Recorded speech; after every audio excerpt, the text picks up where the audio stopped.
काही ठिकाणं पाहायची नसतात तर अनुभवायची असतात. त्यापैकीच एक रंकाळा.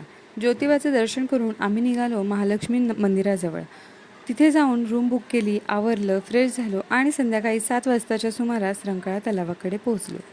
दिवसभराचा प्रवास आणि दर्शनानंतर रंकाळ्याचा हा सुंदर नजारा पाहून सर्व मरगळ एका क्षणात निघून गेली.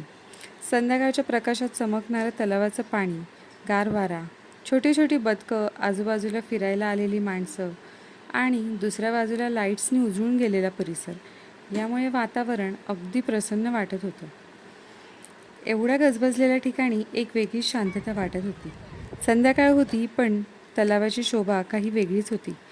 तलावावरच्या काठावरचा हा रिलॅक्सिंग व्हाईब खरोखरच अनुभवण्यासारखा आहे. तिथे पोहोचल्या पोहोचल्या आम्ही मस्त असा चहा एन्जॉय केला. त्यानंतर तिथलं स्ट्रीट फूड देखील एन्जॉय केलं. थालीपीठ खाल्लं, पाणीपुरी एन्जॉय केली आणि ते खरोखरच भारी होतं. छान छान फोटोज काढले. रंकाळ्याची संध्याकाळ अनुभवली नाही तर खूप सुंदर असं काही मिस केलं असंच म्हणावं लागेल. तिथून रिक्षा करून आम्ही निघालो महालक्ष्मी मंदिराकडे. सध्या अधिक मासामुळे सर्वत्रच मंदिरांमध्ये गर्दी दिसून येते. शुक्रवार असल्यामुळे तिथे पालखी सोहळा होता आणि इथे लोकांनी कानं का बंद केली होती तर सांगतो, कारण तिथे तोफ वाजणार होती आणि त्या तोफेच्या आवाजामुळं लोकांनी कानं बंद केलेली होती.